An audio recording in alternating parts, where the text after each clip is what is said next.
नमस्कार आदाब सत श्री अकाल दोस्तों, स्वागत है आप सबका मेरे YouTube चैनल स्वप्निल जंक्शन पर। और मैं आशा करता हूं कि आप सभी स्वस्थ और सुरक्षित होंगे। दोस्तों, पंजाब में एक बड़ी ही मशहूर लाइन बोली जाती है अक्सर, और ये लाइन दरअसल ये है कि चकदे फट्टे ते नपदे गिल्ली, सुबह जलंधर ते शाम नु दिल्ली। अब इस लाइन को मैं आपको पंजाब की हालिया सियासी घटनाक्रम से जोड़ना चाहूंगा। पंजाब के भीतर कांग्रेस की सरकार है और शनिवार को कैप्टन अमरिंदर सिंह इस्तीफा दे देते हैं। अब उसके कारण वो बताते हैं कि वो अपना अपमान महसूस कर रहे हैं, उन्हें किसी चीज के बारे में बताया नहीं जाता है, उनकी उपेक्षा की जाती है और उन्हें धीरे धीरे एक प्रकार से ऐसा महसूस होने लगा कि दरअसल पार्टी के विधायक ही उन पर से अपना विश्वास खो बैठे हैं। अब यहां पर दोस्तों, दरअसल इस प्रसंग का या फिर इस पंक्ति का जो मैंने जिक्र किया कि चकदे फटे ते नपदे किली, सुबह जलंधर ते शाम नु दिल्ली, अब इसका अर्थ क्या है दोस्तों? दरअसल पंजाब की राजनीति के लिए मैंने क्यों बोला, क्योंकि शनिवार की शाम से ही दरअसल नाम आ रहा था कि अगले मुख्यमंत्री बनेंगे सुनील जाखड़। इसके बाद जब सुबह हुई तो फिर नाम चलने लगा अंबिका सोनी का। फिर उसके बाद दोपहर होते होते रंधावा साहब का नाम चलने लग गया, सुखजिंदर सिंह रंधावा का। और फिर उसके बाद अचानक से शाम को करीब पौने 6 के आसपास दरअसल वहां पर एक नया नाम निकलकर सामने आता है, जो कि होता है चरणजीत सिंह चन्नी का। और अंततः चरणजीत सिंह चन्नी को पंजाब का नया कैप्टन बना दिया जाता है, यानी नया मुख्यमंत्री बना दिया जाता है। यानी चरणजीत सिंह चन्नी पंजाब के 17वें मुख्यमंत्री हैं दोस्तों। और आज सुबह उन्होंने 11 बजे शपथ भी ले ली। 58 वर्ष की उनकी आयु है और उनका जन्म, चूंकि मैं आपको बताना चाहूंगा कि 15 मार्च 1963 में हुआ था। चमकौर साहिब सीट है पंजाब के भीतर, वहां से वो 3 बार के विधायक रह चुके हैं और इस समय भी वो विधायक हैं। पहली बार जब उन्होंने चुनाव लड़ा था वर्ष 2007 में, ये अपने परिवार से पहली पीढ़ी के ही नेता हैं दोस्तों। मैं आपको बताना चाहूंगा कि इन्होंने जब पहली बार चुनाव लड़ा था तो इन्होंने इंडिपेंडेंट यानी स्वतंत्र रूप से निर्दलीय होकर इन्होंने चुनाव लड़ा था। इसके बाद कैप्टन अमरिंदर सिंह ने इनको कन्विंस किया और इनको फिर कांग्रेस पार्टी में इनका विलय हो गया। और उसके बाद 2012 में और 17 में भी इन्होंने कांग्रेस पार्टी के टिकट पर ही चुनाव लड़ा और उस बार भी जीते। यानी 3 बार के ये लगातार विधायक बने हुए हैं, जीते विधायक हैं। इसके अलावा एक चीज बहुत बड़ी एक प्रकार से जो आइडेंटिटी इनके साथ जुड़ी है वो ये है कि एक पंजाब में अभी फिलहाल जो मुख्यमंत्री के पद पर बैठे हैं चरणजीत सिंह चन्नी, ये एक दलित सिख हैं, यानी एक दलित चेहरा है। और पंजाब की राजनीति में मैं आपको बताना चाहूंगा कि वहां पर ऐसा पहली बार हो रहा है कि किसी दलित सिख को या फिर किसी दलित समुदाय से आने वाले व्यक्ति को पंजाब की कमान सौंपी गई है। कांग्रेस ने ये एक प्रकार से बहुत बड़ा कदम उठाया है और ये वाकई में एक ऐतिहासिक बात है, क्योंकि कहीं ना कहीं हमारे देश में पहले से अनुसूचित जाति और जनजाति के लोगों के साथ जो कुछ भी हुआ वो सब कोई जानता है। वो आज भी एक प्रकार से जिस तरीके से जीवन को जी रहे हैं वाकई में, और जो भी उनके साथ पहले कुछ हुआ वो एक सभ्य समाज की पहचान नहीं हो सकती थी। लिहाजा समय आने पर, और धीरे धीरे ही सही, लेकिन अब राजनीतिक दलों को भी दलितों की एक प्रकार से महत्वता और उनका किस प्रकार से उत्थान किया जाए, उन्हें किस प्रकार से आगे बढ़ाया जाए और महत्वपूर्ण संवैधानिक पदों पर भी उनकी भी नियुक्ति की जाए, इस दिशा में सारी पार्टियां अब देख रही हैं। हालांकि पार्टियों की जो विचारधारा होती है, पार्टियों की जो सोच होती है, जो नियत होती है, उसमें खोट होता है। वो वोट बैंक को टारगेट करते हैं। लेकिन फिर भी मेरा ऐसा मानना है कि अगर चन्नी साहब को बनाया गया है, भले ही ये बात सत्य है, और बकौल हरीश रावत जो कि पंजाब के प्रभारी हैं, प्रदेश प्रभारी हैं, उनके अनुसार ये बात उन्होंने एक बयान में कही। दरअसल आज चूंकि शपथ ग्रहण था उससे पहले उनका बयान आता है कि पंजाब में जब अगले बरस चुनाव होंगे 2022 में, तो हमारा चेहरा दरअसल होंगे नवजोत सिंह सिद्धू ही, यानी हम उनके नेतृत्व में ही लड़ेंगे, जो कि मौजूदा समय में पीसीसी के अध्यक्ष है। इस पर हालांकि पूर्व पीसीसी के अध्यक्ष सुनील जाखड़ ने बड़ी एक प्रकार से नाराजगी जताई। उन्होंने ट्वीट करते हुए कहा कि ये एक प्रकार से ठीक नहीं है और ये सीएम पद की जो गरिमा है उसको चोट पहुंचाने का काम करती है, सीएम के अधिकार क्षेत्र में एक प्रकार से उल्लंघन है। लेकिन सही बात तो यही है, 100 बात की बात एक यही है कि हर कोई जानता है कि चन्नी साहब को जो बनाया गया है अचानक से पार्टी आला कमान द्वारा, तो चन्नी साहब एक प्रकार से एक पैराशूट वाले सीएम है, जो कि एक निश्चित समय के लिए आए हैं। यानी 4 महीने जो बचे हुए हैं, तकरीबन 5 महीने के आसपास आप मान के चलिए, फिर उसके बाद डेट्स और सब आचार संहिता वगैरह लागू हो जाएगा। तो चुनाव से पहले की जो समय होता है ये बड़ा ही महत्वपूर्ण समय होता है। इसको अगर आप T20 मैच को देखें, इससे कंपेयर करें, इससे उसकी तुलना करें, तो जो T20 मैच के आखिरी के ओवर्स होते हैं 16 से 20 के, जिसमें आपको हिट करना होता है, बड़े बड़े सिक्सेस मारने होते हैं ताकि आपके रन्स ज्यादा बने, तो उसी प्रकार से अब यहां पर कांग्रेस पार्टी इसी तरीके से सोच रही है। और एक प्रकार से जब कैप्टन अमरिंदर सिंह का जो एक प्रकार से उनसे इस्तीफा लिया गया, क्योंकि जो कांग्रेस की आला हाईकमान है उन्हीं की तरफ से सीधे तौर पर ये सोनिया गांधी ने ही फोन करके उनको बताया कि आप इस्तीफा दे दीजिए, तो ये जो इस्तीफा लिया गया ये दर्शाता है। इसके पीछे के जो कारण है वो मैंने कल की आपको वीडियो में बताए थे, आप उस वीडियो को देखिएगा। इसका मैं लिंक कल की वीडियो का मैं इस वीडियो के डिस्क्रिप्शन बॉक्स में दे रहा हूं।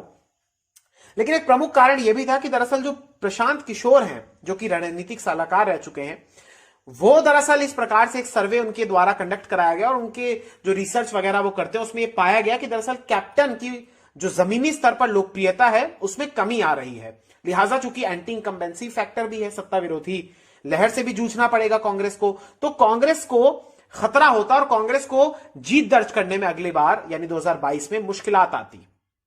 हालांकि यह बात हमें नहीं भूलनी चाहिए कि कैप्टन आज भी पंजाब के भीतर एक ऐसा फेस है कांग्रेस का जो तमाम जातिगत समीकरण हो या फिर धार्मिक समीकरण हो या फिर क्षेत्रीय समीकरण हो, उन तमाम चीजों में संतुलन साधने के लिए, संतुलन बनाने के लिए एक सबसे फिट चेहरा है। लेकिन अब वो फिलहाल कैप्टन मुख्यमंत्री नहीं है। खैर, बदलाव का टाइम चल रहा है, लेकिन मैं आपको फिर से एक चीज बताना चाहूंगा कि लौटूंगा पंजाब में जो कुछ हुआ आज उसकी बारे में बताऊंगा। जो सियासी घटनाक्रम चूंकि लगातार बदल रहा है और कांग्रेस आला हाईकमान भी इस समय अंतर्द्वंद में है कि आखिर हम किसे क्या बनाएं और किसे मुख्यमंत्री उप मुख्यमंत्री डिसाइड करें। यह लंबी बातचीत का दौर चला है पिछले 24 घंटों में, आपने देखा।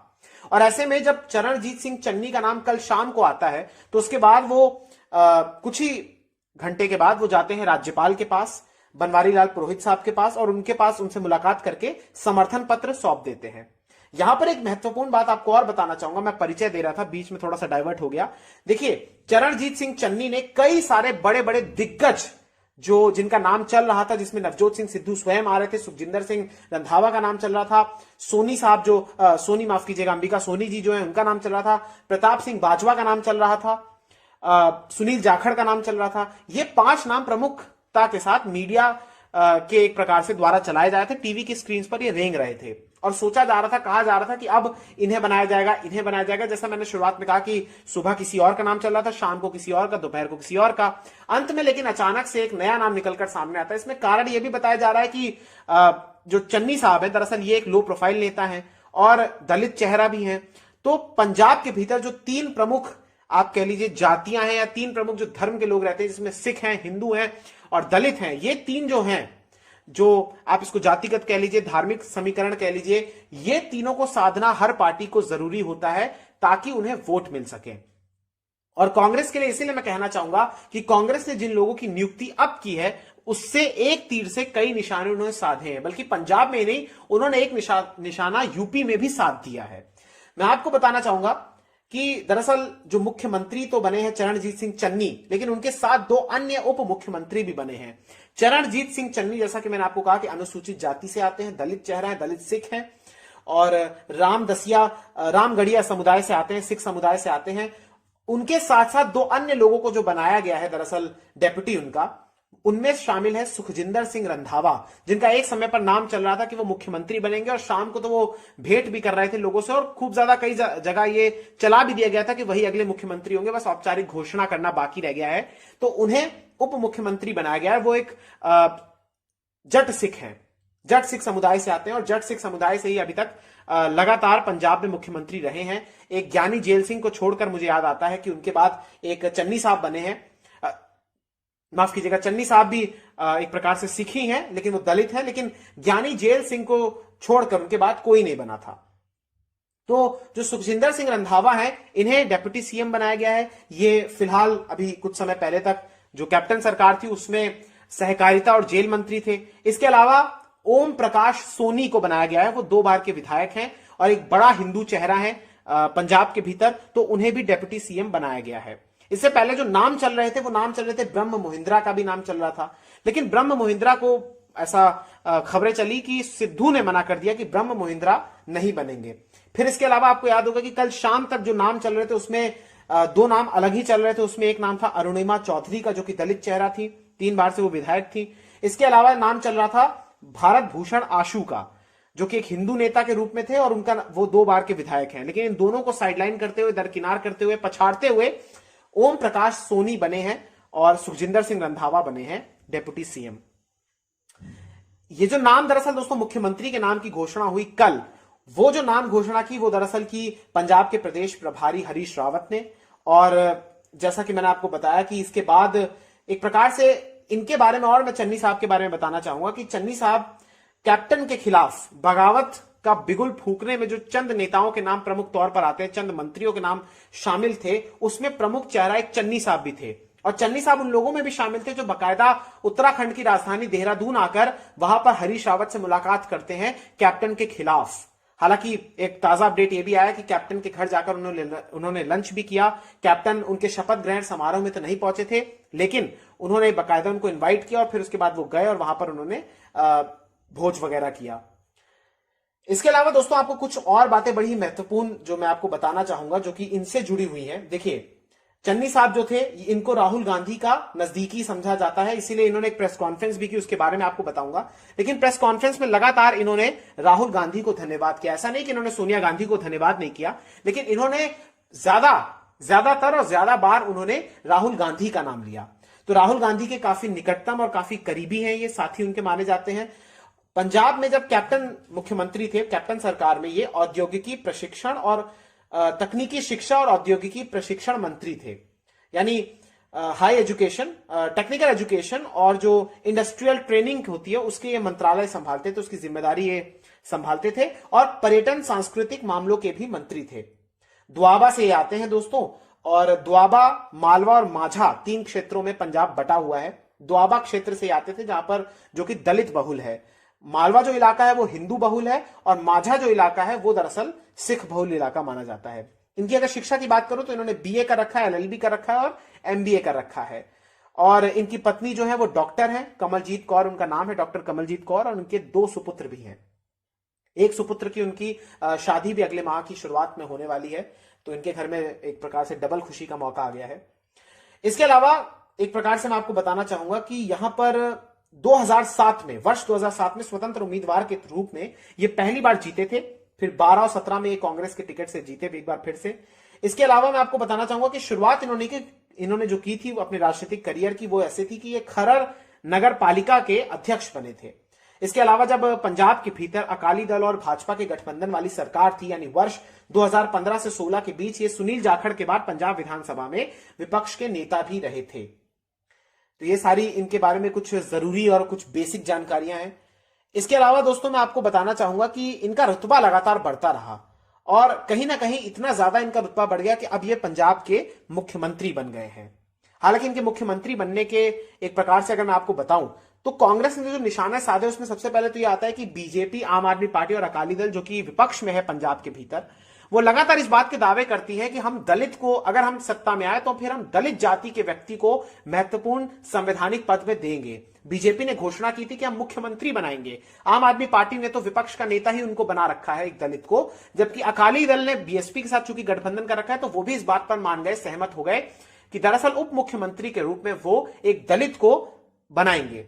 लेकिन यहां पर कांग्रेस पार्टी ने इन तीनों पार्टियों को एक प्रकार से, एक ही तीर से इन तीनों पार्टियों को मार दिया, क्योंकि आज चरणजीत सिंह चन्नी जो है, दरअसल इनको मुख्यमंत्री बनाया गया। सिख भी हैं, दलित भी हैं, और जो जट सिख हैं वो भी नाराज ना हो, इसलिए रंधावा साहब को बना दिया गया उप मुख्यमंत्री, और हिंदू चेहरे की भी प्रतिनिधित्व हो, क्योंकि हिंदुओं की जो आबादी है पंजाब के भीतर वो भी अच्छी खासी है। इसलिए यह बहुत जरूरी हो जाता है कि सारे समुदायों का प्रतिनिधित्व वहां पर मिले, रिप्रेजेंटेशन वहां पर मिले। जल्दी से आपको मैं बताना चाहूंगा दोस्तों कि आखिर वहां पर रिप्रेजेंटेशन किस प्रकार से। देखिए, पंजाब के भीतर सिख समुदाय के लोग बहुतायत में हैं, बहुसंख्यक हैं। 58% आबादी सिखों की है, उनमें से 18% जट सिख हैं। हिंदुओं की बात करो तो यह 38% की बैठती है।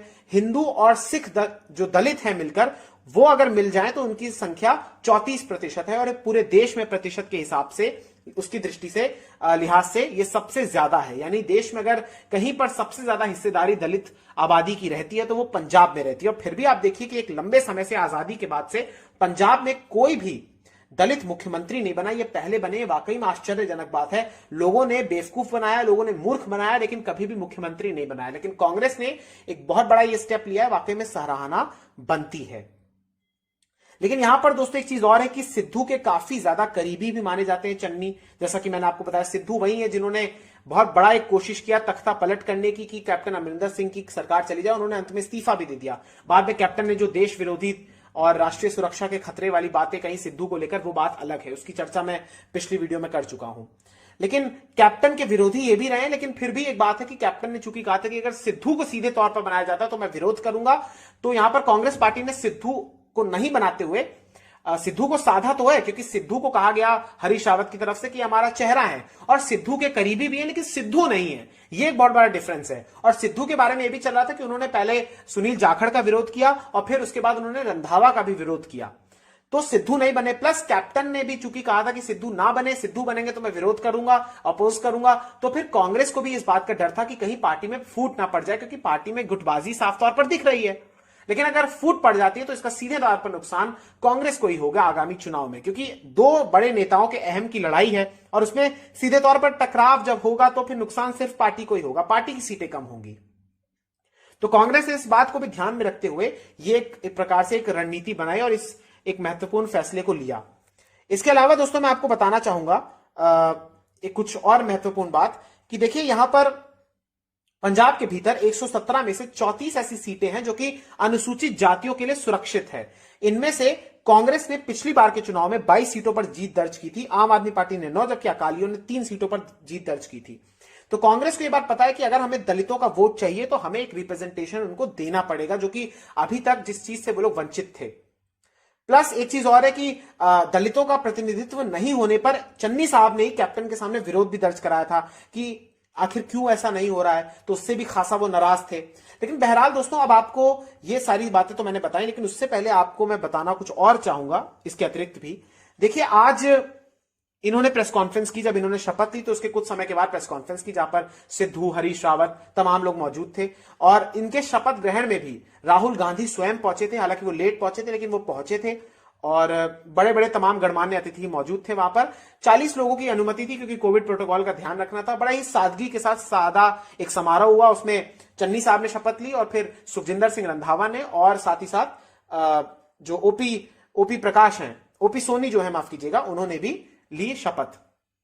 तो यहां पर एक बड़ी महत्वपूर्ण बात यह है कि उन्होंने आज प्रेस कॉन्फ्रेंस की। उन्होंने जो बातें कही, सबसे पहले उन्होंने शुरुआत की गुरबाणी और गुरु गोविंद सिंह जी के जिक्र करते हुए उन्होंने बात की। उन्होंने कहा कि मैं सबका कल्याण करूंगा, कोशिश करूंगा कि पंजाब के विकास की यात्रा में योगदान करूं। उन्होंने खुद को, स्वयं को गरीबों और किसानों का एक प्रतिनिधि भी बताया, नुमाइंदा भी बताया। उन्होंने ये तक कह दिया कि अगर किसानों पर कुछ होता है, किसानी पर कुछ बात आती है तो फिर कोई भी आंच में आने नहीं दूंगा, और अगर ऐसा होता है तो मैं अपना गला तक काट कर दे दूंगा। तो काफी ज्यादा समर्पित वो दिखे और काफी डायलॉग्स भी उन्होंने मारे और एक कोशिश की, एक स्टेटमेंट देने की कोशिश करी, अपने कमिटमेंट को एक प्रकार से दर्शाने की कोशिश की कि हाँ, मैं अगर बना हूं तो फिर मेरे पास चाहे जितना भी वक्त हो मैं उसमें काम करूंगा। इसके अलावा उन्होंने जो कुछ महत्वपूर्ण बातें कही उसमें सबसे पहले यह था कि उन्होंने केंद्र सरकार से कृषि कानूनों को खत्म करने की मांग भी की। इसके अलावा उन्होंने बिजली का जो बिल है उसे माफ करने की बात की, उसका ऐलान किया, और साथ ही साथ ये भी कहा कि जो किसानों के बिजली के कनेक्शन काटे गए थे उसे भी वापस जोड़ा जाएगा। और बहुत सारी बातें की। उन्होंने ये भी कहा कि किसी का अगर मीटर का बिल जो है अगर वो बकाया भुगतान के कारण काट दिया गया है तो फिर भुगतान उसका माफ कर दिया जाएगा और फिर से एक बार उसके कनेक्शन को जोड़ दिया जाएगा। और कर्मचारी जो हड़ताल कर रहे हैं उनसे भी उन्होंने निवेदन किया हाथ जोड़कर कि वो चाहते हैं कि ये कर्मचारी जो हैं वो हड़ताल खत्म करें और आपका ज्यादा समय नहीं लूंगा, बस मुझे थोड़ा समय दे दीजिए। वैसे चन्नी साहब के पास समय भी थोड़ा सा ही बचा हुआ है।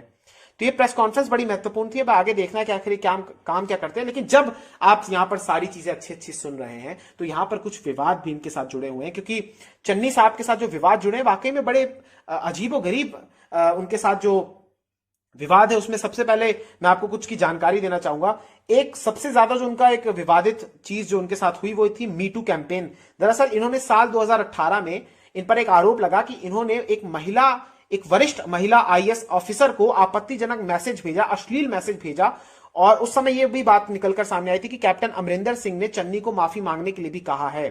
कैप्टन ने उस टाइम कहा था कि ये मामला खत्म हो गया है। हालांकि फिर इसके बाद अचानक से ये मामला इस साल भी उठा और पंजाब की जो महिला आयोग की अध्यक्ष है मनीषा गुलाटी, उन्होंने चन्नी को चेतावनी देते हुए, कार्रवाई की चेतावनी देते हुए कहा कि अगर ऐसा नहीं होता है इन पर कार्रवाई तो फिर वो अनशन पर बैठ जाएंगे। तो एक आईएएस ऑफिसर को एक अश्लील मैसेज भेजने का इन पर आरोप लगाया। हालांकि बाद में इन्होंने कहा था कि गलती से भेज दिया है, तो ये एक विवाद हुआ। प्लस एक इनके साथ हुआ कि ग्रीन बेल्ट तोड़कर इन्होंने एक सड़क बना दी थी। यह भी 2018 की बात है कि जब वो मंत्री बने तो उन्होंने ज्योतिषी की सलाह पर, यानी ज्योतिष विद्या में भी काफी ज्यादा विश्वास रखते हैं, और उनकी सलाह पर उन्होंने एक सरकारी जो इनको घर मिला हुआ है उसका ही अपना मानचित्र बदल दिया था। और कामयाबी के लिए इन्होंने चंडीगढ़ स्थित जो अपना घर है उसकी एंट्री की दिशा पूर्व की तरफ कर दी थी, और इसके अलावा जो ग्रीन बेल्ट वहां पर थी उसको तुड़वा कर उन्होंने सड़क भी बनवा दी थी। हालांकि बाद में फिर चंडीगढ़ के प्रशासन ने जब आपत्ति की तो फिर उसके बाद इन्होंने सड़क को हटवाकर फिर से एक बार वो ग्रीन बेल्ट बना दी। एक विवाद और है कि हाथी की सवारी करते थे, मतलब राजनीति में सफलता प्राप्त करने के लिए इन्होंने जो इनका खरड़ के इलाके में स्थित अपना इनका जो घर है वहां पर इन्होंने हाथी की सवारी भी की थी। किसी ने कह दिया होगा कि अगर आप हाथी की सवारी करते हैं तो फिर आप सीएम बन जाएंगे, तो इन्होंने ये भी काम किया है। तो इसके अलावा एक पीएचडी एंट्रेंस को लेकर भी एक विवाद था कि चन्नी ने वर्ष 2017 में इंडियन नेशनल कांग्रेस पर पीएचडी के लिए एंट्रेंस एग्जाम दिया था, लेकिन उस वक्त यह आरोप लगा कि चन्नी को फायदा मिल सके इसके लिए पंजाब यूनिवर्सिटी ने SC/ST उम्मीदवारों के लिए नियमों में छूट दे दी थी। हालांकि फिर भी वो एंट्रेंस पास नहीं कर पाए थे। तो ये कुछ विवाद इनके साथ जुड़े हुए हैं, लेकिन फिर भी ये मुख्यमंत्री बने हैं। और चन्नी के पक्ष में वही सारी बातें जो मैंने आपको बताई कि दरअसल पार्टी जो कांग्रेस पार्टी है वो ये फैसला ही नहीं ले पा रही थी कि हम हिंदू को बनाए कि जट सिख को बनाए। तो ऐसे में इन्होंने सोचा कि एक दलित कार्ड खेला जाए जो कि एक यूनिक कार्ड है और अभी तक किसी ने खेला भी नहीं, तो इन्होंने उनको बना दिया। इसके अलावा जो एक प्रमुख कारण यह भी बना कि चूंकि सिद्धू, रंधावा, कैप्टन, ये बड़े बड़े जो नेता है, बाजवा साहब, ये तमाम जो नेता हैं, सुनील जाखड़, ये एक दूसरे को बर्दाश्त नहीं कर पा रहे थे। भले ही कोई कितना गले मिले स्क्रीन पर आकर, भले ही कोई कैमरे के सामने कितना गर्मजोशी से पेश आए, लेकिन ये लोग एक दूसरे को बर्दाश्त नहीं कर पा रहे थे। ऐसे में एक ऐसे व्यक्ति की जरूरत थी जो एक संतुलन बना सके, संतुलन कायम कर सके, और चाहे वो क्षेत्रीय संतुलन हो या फिर सत्ता विरोधी लहर को भी पाटने का काम करे, उसको खत्म करने का काम करे, टैकल करने की दिशा में काम करे। तो ऐसे में चन्नी जैसे नेता की एक नाम की जरूरत थी। प्लस जैसा मैंने आपको बताया कि भाजपा और शिरोमणि अकाली दल हो या फिर आम आदमी पार्टी हो, जो कि इस समय बड़ी विपक्ष की भूमिका है, जहां तक मुझे भी लगता है कि पंजाब में अगर मुकाबला है तो वो कांग्रेस बनाम आम आदमी पार्टी का है। तो उन तीनों के जो दावे थे उसको भी टैकल करने के लिए इन्होंने एक प्रकार से उस पूरे दावे को, उस पूरे उनकी रणनीति को कुंद करने के इरादे से इन्होंने एक बहुत बड़ा महत्वपूर्ण फैसला लिया। तो चरणजीत सिंह चन्नी को विधायक दल का नेता बना दिया गया है कांग्रेस के, और वो अब मुख्यमंत्री हैं। समय उनके पास कम बचा है, काम उनको ज्यादा करने हैं। उठापटक जो हुई, अंतरकलह जो हुई, अंतर्द्वंद जिससे कांग्रेस जूझ रही है, सब कुछ पार्टी में अभी भी ठीक नहीं है। अगर ठीक होता तो सारे बड़े नेता पहुंचते वहां पर, कैप्टन भी साहब भी पहुंचते, लेकिन वो नहीं पहुंचे। तो राजनीति, चूंकि आप जानते हैं कि संकेतों और संदेश का एक बहुत बड़ा जरिया होता है, और इसके यहां पर कौन किसको क्या संकेत देता है, कौन किसको क्या संदेश देता है, ये बहुत चीजें मायने रखती हैं। तो अब बहुत जरूरी है कि कांग्रेस के ये जो तमाम सियासी घटनाक्रम हुआ पंजाब में, उस पर अब मुख्य रूप से अल्प विराम नहीं बल्कि पूर्ण विराम लग जाए, तभी कांग्रेस पार्टी को फायदा होगा, अन्यथा बहुत बड़ी समस्या का सामना करना पड़ सकता है। अब कैप्टन के रुख पर भी देखना है कि कैप्टन क्या करते हैं, क्या वो पार्टी बनाते हैं, नहीं, क्या फिर वो कांग्रेस में कोई और कुछ और करते हैं या किसी और पार्टी में जाते हैं, बीजेपी में जाते हैं, खुद की पार्टी बनाते हैं। अब ये देखना है, क्योंकि उन्होंने कहा था कि मेरे लिए सारे विकल्प खुले हुए हैं। फिलहाल वो कांग्रेस में ही है, उन्होंने इस बात की भी पुष्टि कर दी है। तो ये दोस्तों ये खास वीडियो है चन्नी साहब पर और पंजाब की राजनीति को लेकर। उम्मीद करते हैं पंजाब के जो सियासी घटनाक्रम हुआ, जो ये नाटक हुआ जिसका पटाक्षेप हो गया, तमाम चीजें हुई, सस्पेंस था, सरप्राइज भी मिला, आपको ये सब समझ में आया होगा। मुझे दीजिए इजाजत, बहुत बहुत शुक्रिया। जल्द ही मिलते हैं एक नई वीडियो के साथ। तब तक के लिए जय हिंद, जय भारत, वंदे मातरम, इंकलाब जिंदाबाद, सत्यमेव जयते। नमस्कार। जाते जाते कहूंगा कि कैप्टन अमरिंदर सिंह ने भी बधाई दी है चन्नी साहब को और कहा है कि पंजाब की सुरक्षा के लिए विदेशियों से, मतलब पाकिस्तान से, हम उम्मीद करते हैं कि हमारे देश की रक्षा करेंगे, सरहदों की रक्षा करेंगे चन्नी साहब। और नवजोत सिंह सिद्धू हो या फिर राहुल गांधी हो, उन सब ने इन्हें बधाई दी है। बहुत बहुत शुक्रिया, धन्यवाद।